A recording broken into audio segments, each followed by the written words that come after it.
All right, thanks for making the Locked On Ole Miss podcast your first listen every day. We are free and available wherever you get your podcast, including YouTube. Do us a favor, subscribe to the YouTube channel, hit the bell for notifications, upvote the video, and comment as well. And just to let you know, yesterday, you're not going to necessarily hear my reaction to what happened because you heard that yesterday, and our subscribers to the Subtext community YouTube video that we put out and then we released on YouTube. But this is going to be about what Daylan Flowers saw. This is going to be about what his impressions of the scrimmage were. How you doing, Daylan? I'm doing good, Steven. How about yourself? Man, I'm doing just outright peachy. I honestly, like I just said, yesterday was the first time during spring that I actually got to lay eyes on the product. I had thoughts. I've given my thoughts, but I'm here to, figure out your thoughts. What were your impressions of the Grow Bowl as a whole? It was a good day. Good weather, pretty much for the most part. I think a lot more fans were out than previous just regular scrimmages, and a lot of people were able to see what truly has been going on behind the scenes. With, of course, our quarterback position has been like the hottest topic since the transfer portal. What Pete Golden was going to do, how a lot of other different transfers are going to look. So it was a good atmosphere. A lot of things going on in Oxford right now, and also in the coming weeks. So it's a good atmosphere around town right now. Yeah, absolutely. Let's jump into it. Who the quarterback competition? Give me the 30,000-foot view synopsis of the three quarterbacks. Well, we've talked about this. Jackson Dart, I'll say this: I believe he has the most potential to grow, and we've read and talked about myself as well, even in the past couple of weeks, that he was the number one guy so far. And I don't want to say I was disappointed in what Jackson produced yesterday because he looked pretty good. I mean, it didn't look bad. He had good throws, did well, moving outside the pocket, but he just didn't look consistent. There were times he didn't look confident. And you talked about this, I think, with me a couple weeks ago, how about him not really using the middle of the field at all, or whether that's just him in general or that's just the play call. I don't really know, but it doesn't really much use of it from him in the middle of the field when I saw him out there. Spencer Sanders looked pretty well, looked really good, to be honest. And I talked about this a couple weeks ago. His feet looked really well. He was running really well, avoiding a lot of pressure inside the pocket, and was scrambling really well. A couple of okay deep throws. He did well sometimes, and I thought he could have done better at reading coverage from the safeties and how they were playing on receivers. But he looked to be more comfortable than I had seen him in the past, in the past couple of weeks. And then Walker Howard was just as I expected him to be. I talked about with you, and I've told so many people that haven't really seen him play, of course, because he didn't play, I don't think maybe hardly at all at LSU last year, and most people haven't seen much tape of him before in like high school. I told you guys that arm is ready, and he looks confident, a lot more outside of the pocket than he was just a couple weeks ago, just standing in the pocket. He was moving really well. He was flicking it out. His body was lining up with his shoulders, and I thought that was so well. He was using his feet a lot more than he has been, and so Walker looked really well. And I feel like just based off yesterday, I always knew this was a competition. I didn't think right now, even if Dart looked really good, it wasn't this is Dart's job and he's got this locked in. I always knew that there was going to be competition, and everyone should have known that. But after yesterday, it seems like the gaps were closed in what we had seen and what we had been talking about in the weeks before in terms of who can really be number one. I mean, honestly, guys, don't be surprised if Walker Howard may come out at number one in this fall. I mean, you never know what could happen. You never know what's going through Lane's mind. He wants to win. He wants to put the best of talent out there for us to win the game. So you never know. Yeah, it's a really good competition in the quarterback position. People that wanted this competition to be put to bed, because there are people that have been trying to will this into existence and to make this be over with. And every time we think it's over, it's not over. Jackson Dart was like a pass under 50% in the game. Like I said, those stats doesn't really matter. Yesterday was all about the eyeball test for him, and it just didn't look right, did it? No, but I'm not concerned about him. And I'll tell you this: I was talking to a season ticket holder yesterday before the practice started, and I told him I was excited because this QB room is a lot more fit and well developed than it was last year. I mean, we had Dart that came in barely, was playing the year before, and then Luke Altmaier, who we had seen in the Sugar Bowl, but other than that, nothing really. Now we have guys that have played, that have a lot of experience, and then we have a guy in Walker Howard that is just an elite talent. And so I think these guys are just willing to be put to the test. If I'm better than him, I'm better than him. If I'm not, then I'm not. And they're willing to learn under what the system is right now. But I'm not. I can't. It's too early for me to say that I'm concerned. He didn't look horrible, but he didn't look great either. He just has to be smarter, to be honest. That's really what I think it is for him. I think he's trying to do too much, and he doesn't have to.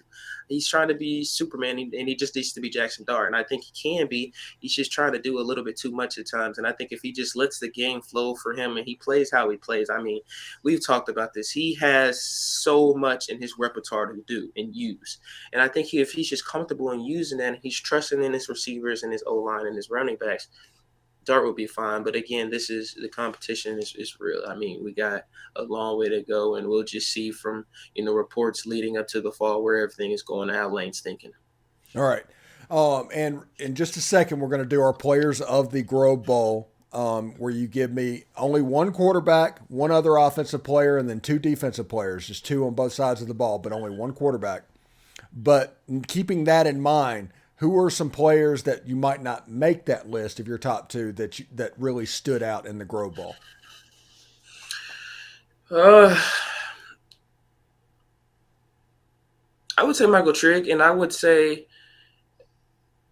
it wasn't because he didn't look good. I just thought there was a lot more people that were outperforming him a little bit. And I say Michael Trigg because he did really good with his routes. As I saw a couple weeks ago, his hands and his feet were really well. He was running really fast, and he looked powerful in blocking defenders and stopping maybe a run or getting someone option play to get out upfield. But there was a play in the end zone that I don't know if people really paid much attention to. That Trigg had ran into double coverage and darted through it, or whoever who it threw. I don't remember who the quarterback was on his side. I'm sorry. But it threw it out of bounds, and Dart had ran the wrong route, and Lane just talked to him. And I could see Trigg just kind of listening to him and kind of being respectable and just, listening to what Lane was saying and trying to take advice pretty well. And I think a lot had been thrown on him last season due to injuries and, of course, a lot of different things that were going on with him that we needed to get him in a right mindset to be able to be what we need him to be. And he looked to be a lot more pure and just able to take criticism from people yesterday. And I think that's really well for us. I'll give you another one as well. I thought Jalen Knox looked really well yesterday. And we have, I wouldn't say we have like one, superstar receiver, but we have a lot of good receivers. We had a lot of depth at the receiver position. And I thought Jalen Knox, somebody that I looked really highly into going into this season to kind of, raise the bar to see where he could be at potential-wise. And he looked really well to me yesterday. He went up and got some balls that, may not have been in his, pocket position to catch a ball, but he went up there and got them. And he looked quick, and he just looked to understand where he needed to be at on the field. All right, so let's do our players of the Grove Bowl. Remember, only one quarterback, one other offensive player, and then two defensive players. Your offensive players are who? I'll go Spencer Sanders from our quarterback, Steven. It's just an improvement thing, I would say, for him. And obviously, I don't really know how, healthy he is at this point or how close to 100% he is. But he looked pretty comfortable yesterday. I think he's finally finding his strides into this offense. He's getting a connection with the receivers and the offensive line. And we had seen this at Oklahoma State, his ability to run, his ability to move around the pocket, avoid pressure, and get upfield if needed. And I think he showcased that to be his best quality on the field. Of course, we, want some arm talent. He has that. It's not great. It's not perfect. But I'm not concerned about him developing that when he needs to do it, him reading the coverage deep field. But he looked pretty good. He looked a lot more confident. He looked a lot more strong. He just seemed to be in a really good flow and intuition with the offense yesterday. And he just was kind of understanding where everything was on the field. And he just kind of took ownership of, even if I made a mistake, that's on me. I got you next time. And he kept going and kept going. He just seems to kind of be flowing really well yesterday. Yeah. Real quick, I'll take mine. I was a Walker Howard guy. I really liked seeing Walker Howard. I like what he did. His stats weren't quite as high as the other two quarterbacks, but it just looked different when he was on the field. All right, who's Yeah. your second offensive player? It's tough. It's two receivers, but I'll go Chris Marshall. And my other one would have been Jordan Watkins because Jordan looked really good yesterday to me. But Chris, our transfer from A&M, former 5-star, man, he was killing it. I mean, quick.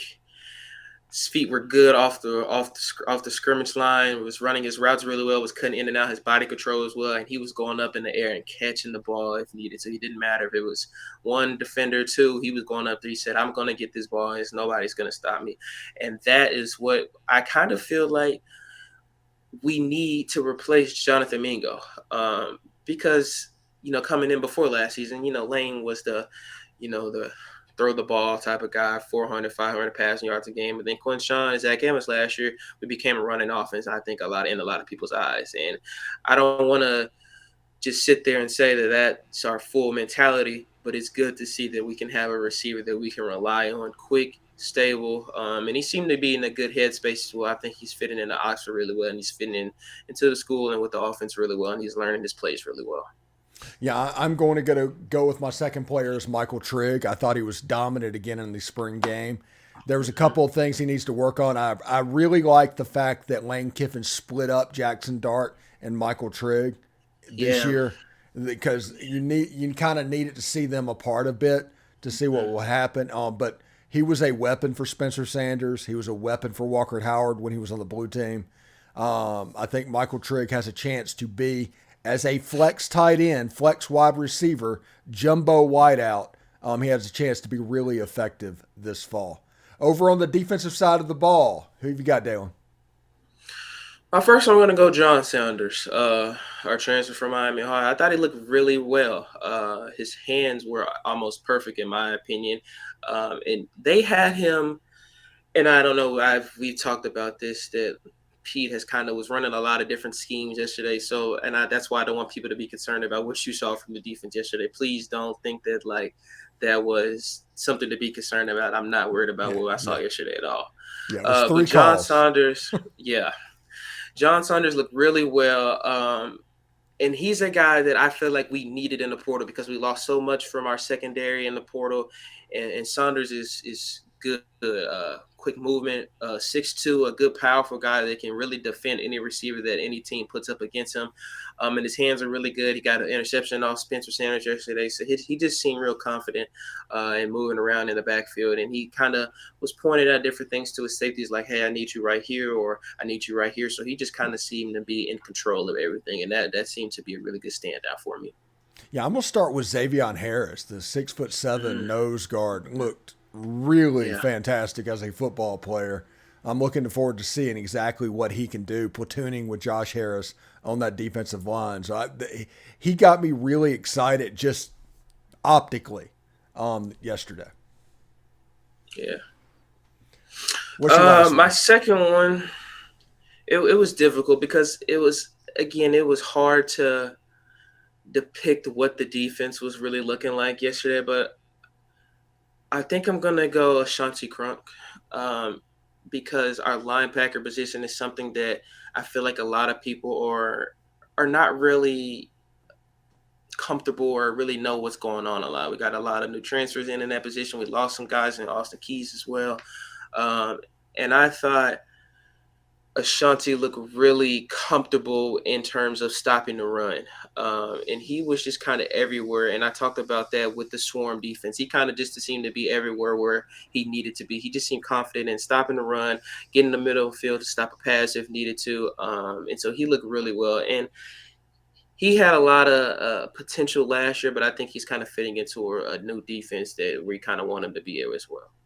Yeah, and I'm going to go with Ladarius Tennyson for my last one. Mm-hmm. He kind of was like a little bit of a caged dog yesterday. They were doing thud. They weren't tackling to the ground, but you could see that Tennyson just wanted to lay people out and was unable to do that. But he was pretty constantly around the ball. And my theory, just my theory, is he's going to be the main competition for Centarian Perkins at that position this fall. So it was a really important spring game for Ladarius Tennyson. Daylan, any thoughts you have? Any last second thoughts? I think our offensive line with the new coach is in need of talk. A lot of young guys still and a lot of new incomers. I think we have a lot of talent there, but they need a lot of connectivity, a lot of maybe off-field bonding, just to be more comfortable with each other. Because I think we have a lot of talent there. They just need to be a little bit more connected.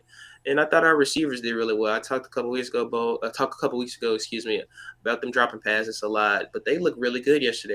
It's a collective whole. The receivers look pretty well to me. I can't say I was concerned at all about how our receivers look. They all look to be in sync. All look to be running routes pretty well, catching the ball pretty well, and getting upfield pretty well. So I'm pretty excited about what I saw for them yesterday.